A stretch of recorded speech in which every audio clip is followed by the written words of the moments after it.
Baik, bismillahirrahmanirrahim. Assalamualaikum warahmatullahi wabarakatuh. Perkenalkan, nama saya Alvina dengan NIM A1H1240028. Pada video kali ini saya akan mempresentasikan materi tentang pengantar pendidikan untuk memenuhi tugas mata kuliah pengantar pendidikan dari Ibu dosen pengampu Dr. Siti Rahmaniar Abu Bakar SPD MPD.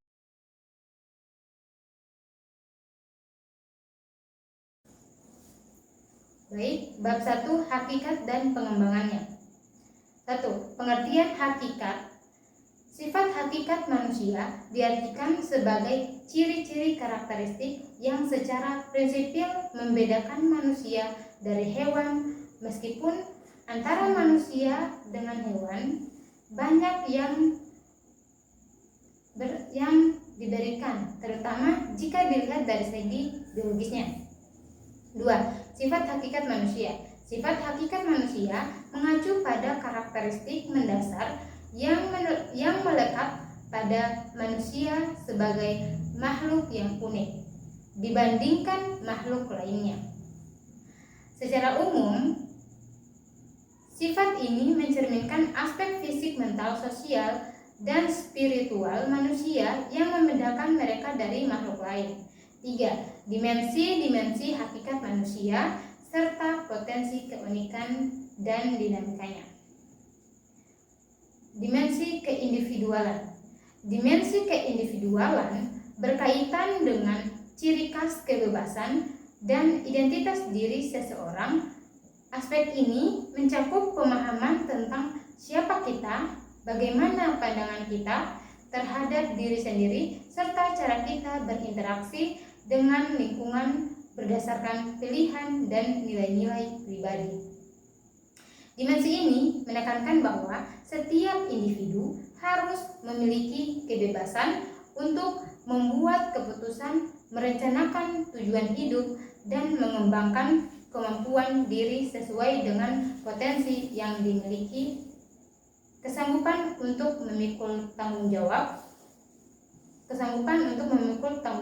sendiri merupakan ciri yang sangat esensial dari adanya individualitas pada diri manusia. Bagian B, dimensi kesosialan. Adanya dimensi kesosialan pada diri manusia tampak lebih jelas pada dorongan untuk bergaul. Dimensi kesosialan menunjukkan bahwa manusia merupakan makhluk sosial yang memerlukan keberadaan orang lain untuk menjalani kehidupan dalam upaya memenuhi kebutuhan emosional, material, dan spiritual manusia bergantung pada interaksi dengan sesama. Hakikat ini tercermin dalam kemampuan manusia untuk berkomunikasi, menjalin kerjasama, serta membangun relasi sosial yang harmonis. Bagian C, dimensi kesusilaan. Kesusilaan selalu berhubungan erat dengan nilai-nilai. Pada hakikatnya, manusia memiliki kemampuan untuk mengambil keputusan susila serta melaksanakannya, sehingga dikatakan manusia itu adalah makhluk susila.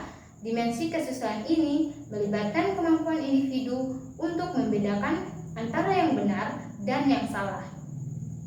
Kita bertindak sesuai dengan prinsip moral seperti kejujuran, keadilan, dan tanggung jawab. Bagian D, dimensi keberagaman. Dimensi keberagaman berhubungan dengan hubungan manusia dengan Tuhan dan keyakinan agama yang dianut.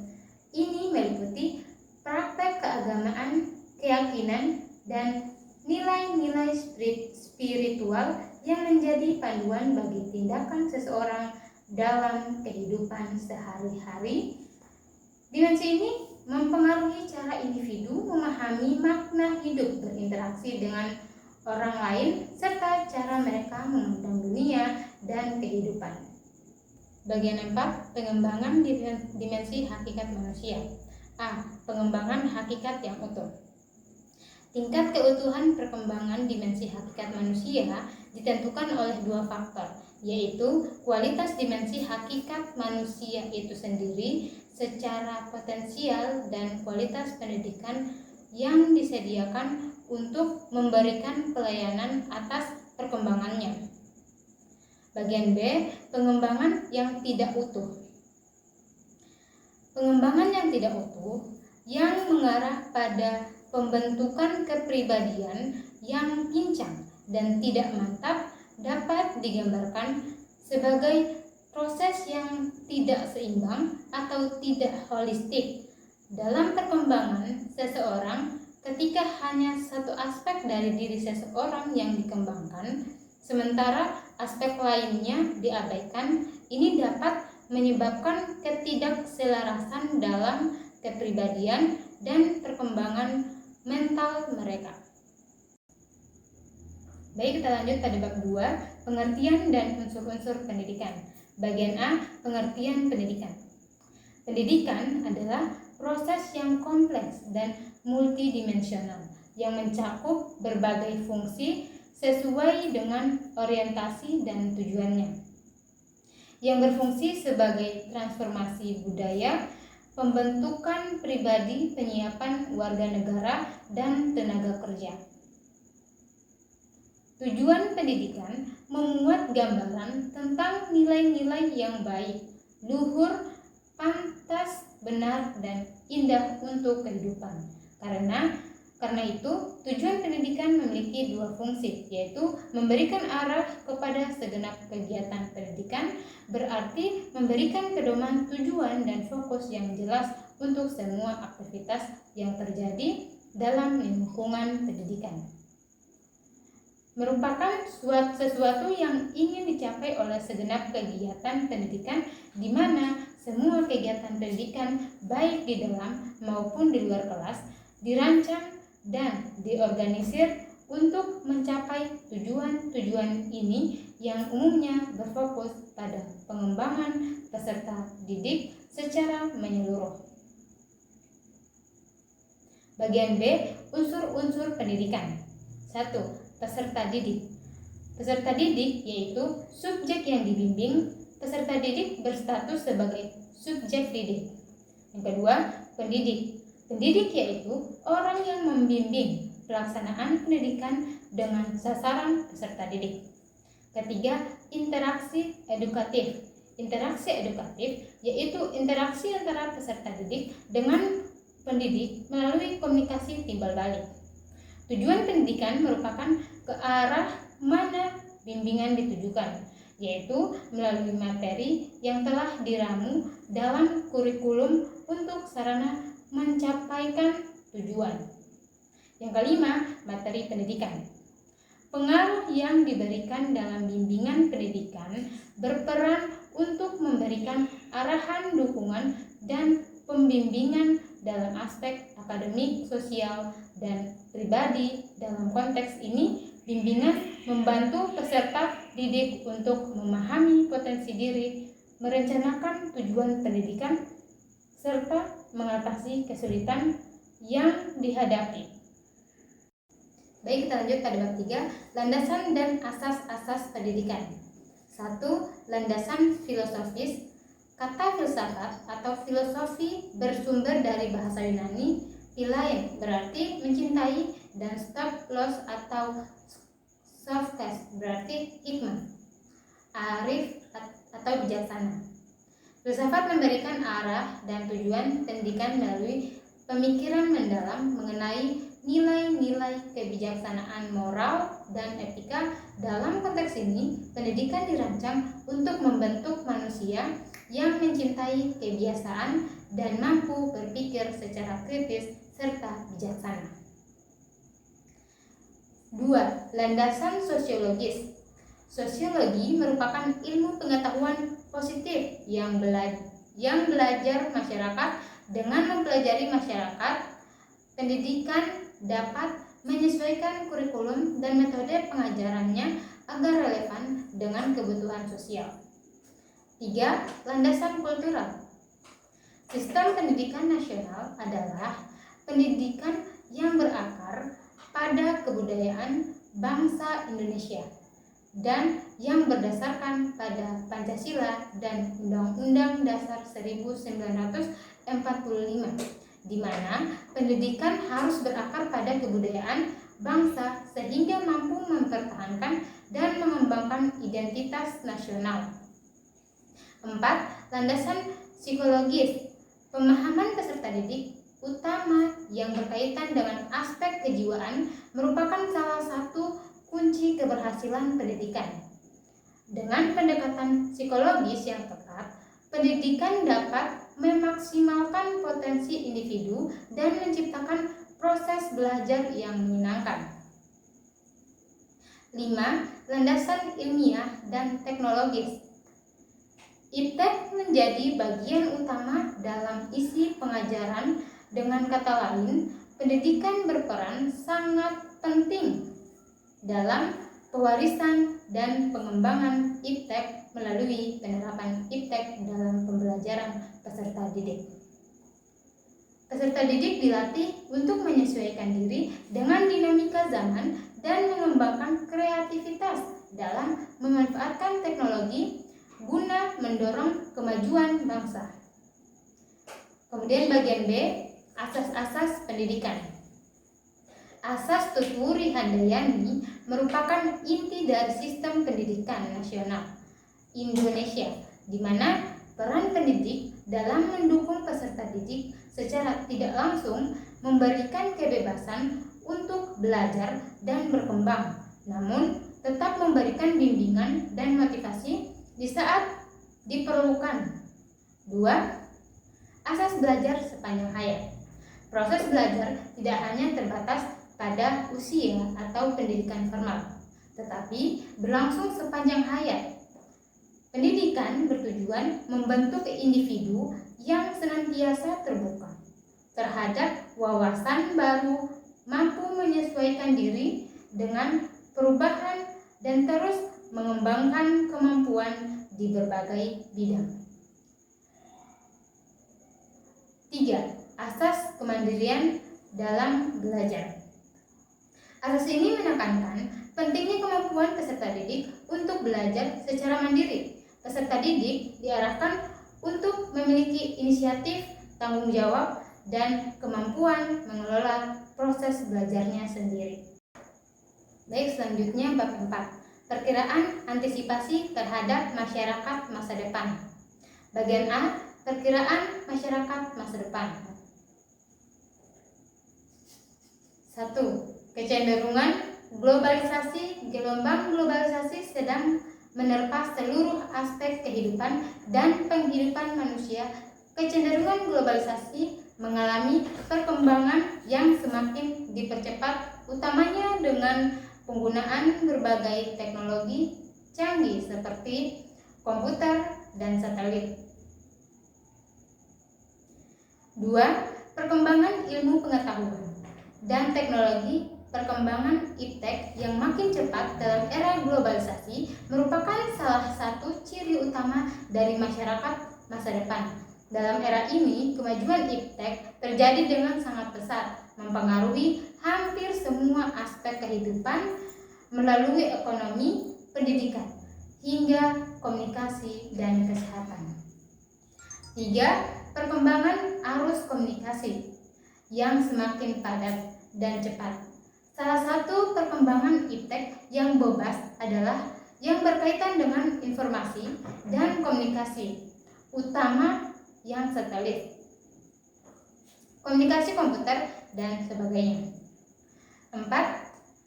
Peningkatan layanan profesional. Salah satu ciri penting masyarakat masa depan adalah meningkatkan kebutuhan layanan profesional dalam berbagai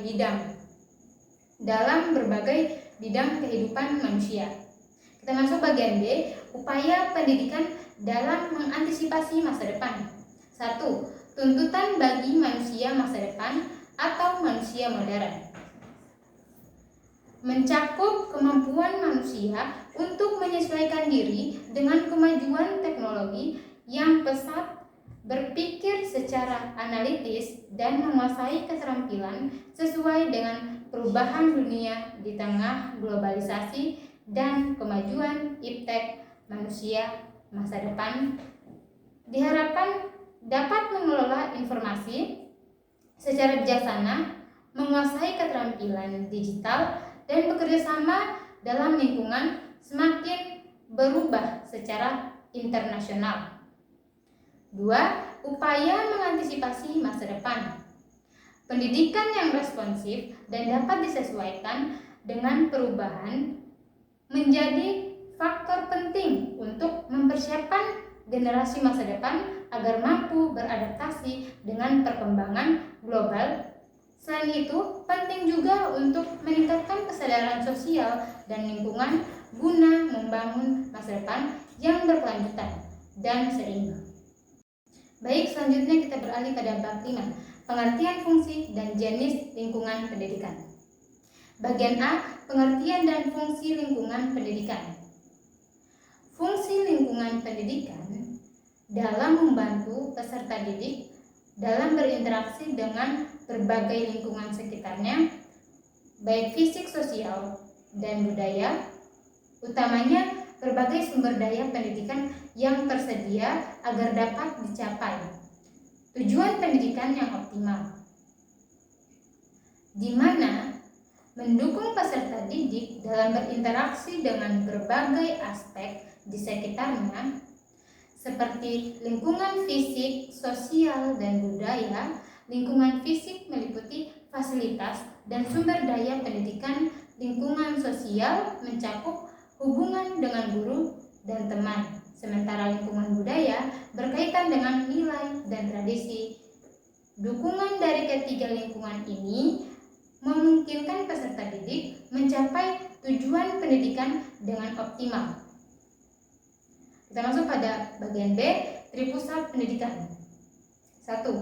Keluarga atau lingkungan informal. Pendidikan keluarga merupakan bagian dari jalur pendidikan luar sekolah yang diselenggarakan dalam keluarga dan yang memberikan keyakinan agama, nilai budaya, nilai normal, dan keterampilan. Keluarga tempat yang sebaik-baiknya untuk melakukan pendidikan orang seorang maupun pendidikan sosial. Keluarga merupakan tempat pendidikan yang sempurna, sifat dan wujudnya untuk melangsungkan pendidikan ke arah pembentukan pribadi yang utuh, tidak hanya bagi anak-anak, tetapi juga bagi para remaja. 2.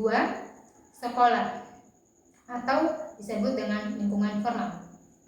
Pendidikan di sekolah merupakan salah satu pusat pendidikan yang dirancang untuk melaksanakan pendidikan serta upaya pencapaian seseorang untuk mengembangkan potensi diri secara maksimal, di mana proses belajar yang berlangsung di institusi pendidikan yang terorganisir seperti sekolah dasar menengah, dan perguruan tinggi. Lingkungan ini mengikuti kurikulum yang ditetapkan oleh pemerintah atau lembaga pendidikan dengan tujuan untuk menyampaikan pengetahuan, keterampilan, dan nilai-nilai yang diperlukan bagi perkembangan peserta didik. 3. Masyarakat atau disebut dengan lingkungan non formal. Dalam masyarakat tersedia berbagai sumber belajar, baik yang dirancang maupun yang dimanfaatkan. Dengan kata lain, manusia berusaha mendidik dirinya sendiri dengan memanfaatkan sumber-sumber belajar yang terjadi di masyarakatnya dalam bekerja, bergaul, dan sebagainya, di mana masyarakat memiliki peran penting dalam menciptakan lingkungan yang mendukung pembelajaran melalui tradisi, budaya, interaksi sosial, dan pengalaman bersama dengan terlibat dalam kegiatan sosial dan budaya. Individu tidak hanya belajar dari pendidikan formal, tapi juga dari nilai-nilai masyarakat yang memperkaya pengetahuan dan keterampilan mereka dalam kehidupan sehari-hari. Bab 6. Aliran-aliran pendidikan. A.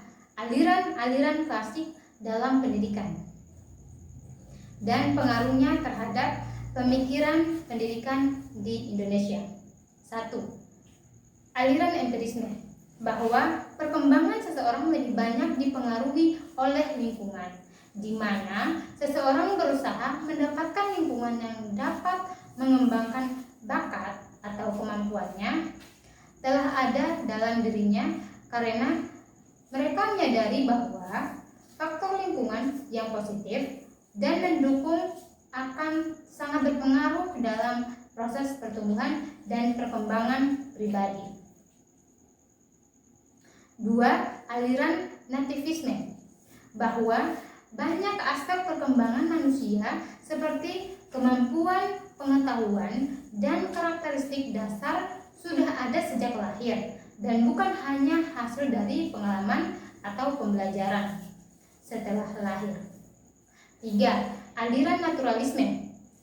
Aliran naturalisme beranggapan bahwa setiap anak yang dilahirkan ke dunia ini sejatinya berasal dari alam, karena alam merupakan karya Tuhan yang penuh dengan kebaikan. Karena itu, setiap anak dilahirkan dengan potensi kebaikan yang sudah ada dalam diri sejak awal. Potensi ini bukanlah hasil dari pembentukan atau pengaruh lingkungan dan pendidikan, melainkan merupakan bagian dari sifat dasar manusia. Dengan demikian, setiap individu memiliki kemampuan bawaan untuk tumbuh dan berkembang menuju hal yang baik dan hanya perlu didorong dan dikembangkan agar dapat terwujud sepenuhnya dalam perjalanan hidupnya. 4. Aliran konvergensi. Perkembangan anak, baik faktor pembawaan maupun faktor lingkungan, sama-sama mempunyai peranan yang sangat penting, di mana faktor pembuahan seperti bakat, sifat, dan kondisi fisik membentuk fondasi awal bagi perkembangan anak. Namun, faktor lingkungan seperti pola asuh, pendidikan, dan hubungan sosial juga memiliki peran penting dalam mengembangkan potensi yang ada pada anak. Kita masuk pada bagian B, gerakan baru pendidikan dan pengaruhnya terhadap pelaksanaan di Indonesia. 1. Pengajaran alam sekitar. Gerakan pendidikan yang mendekatkan anak dengan sekitarnya, yaitu dengan pengajaran alam sekitar, di mana pendidikan yang berbasis alam ini juga mendorong anak untuk belajar dengan cara yang lebih langsung mengamati dan merasakan secara nyata, sehingga menemukan rasa tanggung jawab untuk menjaga kelestarian bumi di masa depan.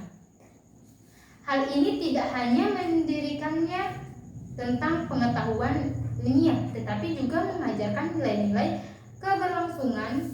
keberlanjutan, dan kecintaan terhadap alam. 2. Pengajaran pusat perhatian. Melalui pendekatan yang menekankan pembentukan karakter dan keterampilan sosial, anak akan dipersiapkan untuk berperan aktif dalam masyarakat. Mereka diajarkan untuk bertanggung jawab, bekerja sama, serta mengembangkan empati dan toleransi terhadap orang lain. Baik, selanjutnya bab 7, permasalahan pendidikan. 1. Masalah pemerataan pendidikan. Masalah pemerataan pendidikan terkait dengan ketidaksetaraan dalam akses dan kualitas pendidikan di berbagai kelompok masyarakat.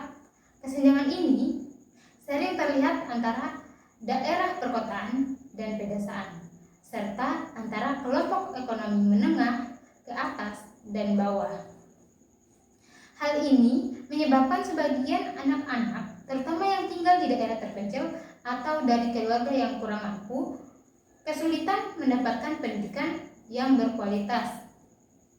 Oleh karena itu, upaya untuk meningkatkan pemerataan pendidikan menjadi sangat penting agar setiap individu memiliki kesempatan yang sama untuk sukses. 2. Masalah mutu pendidikan. Masalah mutu pendidikan berkaitan dengan sejauh mana sistem pendidikan dapat memberikan hasil yang berkualitas sesuai dengan standar yang diharapkan.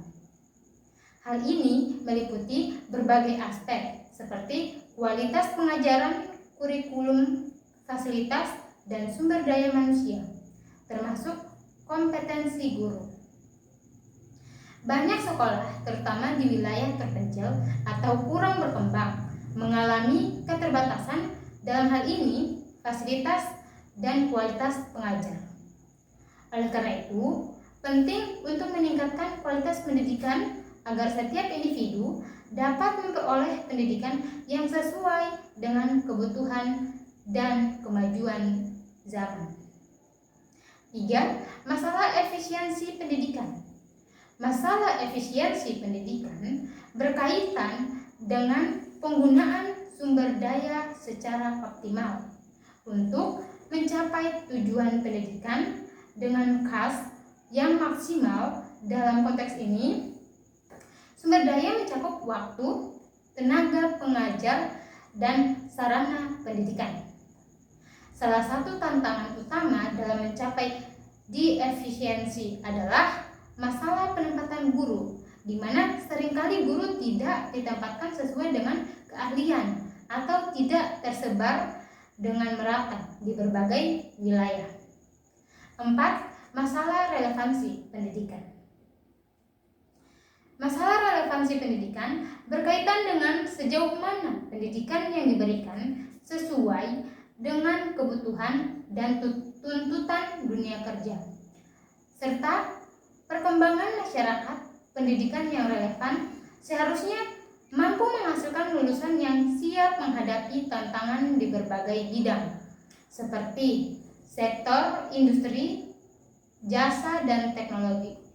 Ini melibatkan pengembangan keterampilan yang sesuai dengan kebutuhan pasar dan perubahan zaman. Baik, selanjutnya bab 8, Sistem Pendidikan Nasional.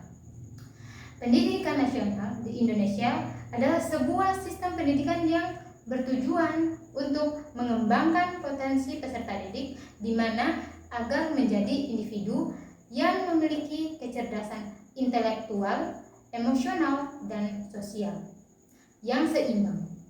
Konsep ini tertuang dalam Undang-Undang Nomor 20 Tahun 2003 tentang Sistem Pendidikan Nasional. A. Beberapa jalur pendidikan. 1. Jalur pendidikan sekolah.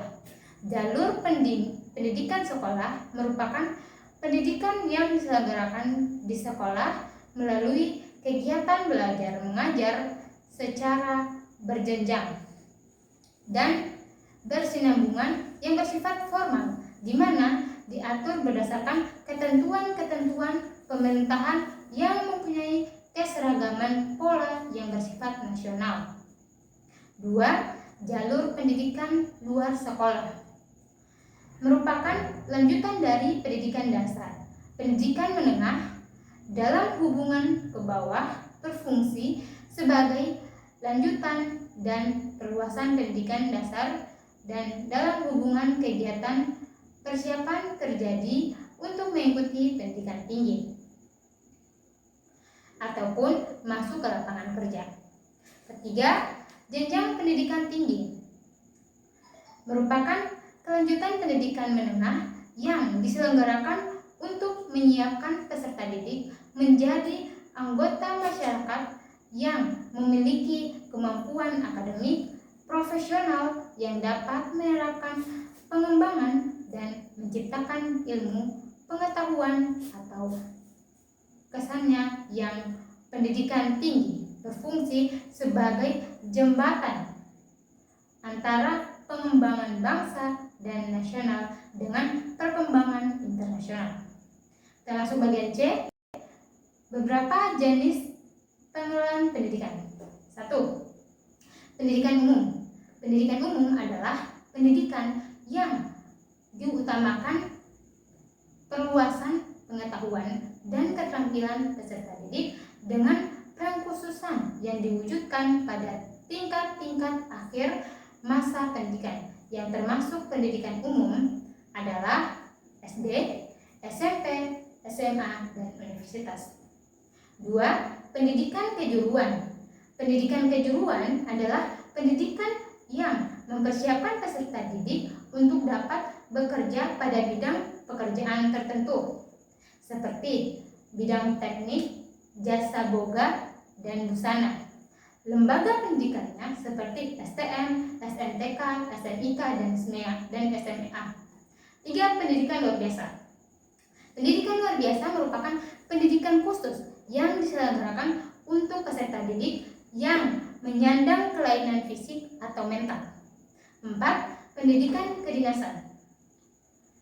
Pendidikan kedinasan adalah program pendidikan diselenggarakan untuk meningkatkan kemampuan pegawai atau calon pegawai dalam melaksanakan tugas-tugas kedinasan di berbagai departemen pemerintah atau lembaga pemerintahan atau lembaga pemerintah non-departemen. Yang kelima, pendidikan keagamaan. Pendidikan keagamaan adalah pendidikan yang bertujuan untuk mengembangkan pemahaman dan pengamalan spiritual dalam konteks ajaran agama tertentu. Baik, kita beralih pada bab 9, pendidikan dan pembangunan. Bagian A, esensi pendidikan dan pembangunan serta titik temunya. Pendidikan merupakan proses yang dirancang untuk mengembangkan potensi individu melalui pembelajaran, pengetahuan, keterampilan, dan nilai-nilai di berbagai tindakan pendidikan. Sementara itu, pembangunan adalah serangkaian upaya untuk memperbaiki kualitas hidup masyarakat dengan melakukan perbaikan di berbagai sektor, termasuk ekonomi sosial, politik, dan budaya. Bagian B, sumbangan pendidikan pada pembangunan. Sumbangan pendidikan terhadap pembangunan dapat dilihat pada berbagai segi. 1. Segi sasaran pendidikan adalah usaha sadar yang ditujukan kepada peserta didik agar menjadi manusia yang berkepribadian kuat dan untuk serta bermoral tinggi. Profesor Dr. Slamet Iman Santoso mengatakan bahwa tujuan pendidikan menghasilkan manusia yang baik dimanapun ia berada akan memperbaiki lingkungan. 2. Segi lingkungan pendidikan. Peran pendidikan dalam berbagai lingkungan yaitu sistem lingkungan keluarga atau pendidikan informal, di lingkungan sekolah, pendidikan formal atau lingkungan masyarakat, pendidikan non formal. Yang ketiga, segi jenjang pendidikan. Jenjang pendidikan dasar, pendidikan menengah, dan pendidikan tinggi saling mendukung dalam memberikan bekal kepada peserta didik secara berkesinambungan. Pendidikan dasar berfungsi sebagai landasan yang mempersiapkan peserta didik untuk melanjutkan ke pendidikan menengah dan tinggi. 4. Segi pembidangan kerja atau sektor kehidupan. Sektor kehidupan tersebut dapat dipahami sebagai aktivitas untuk membina, mengembangkan, dan mengisi berbagai bidang kerja tersebut agar dapat memenuhi kebutuhan hidup warga negara sebagai bagian dari bangsa sehingga tetap berdaya saing, pembinaan dan pengembangan sektor-sektor serta pendidikan.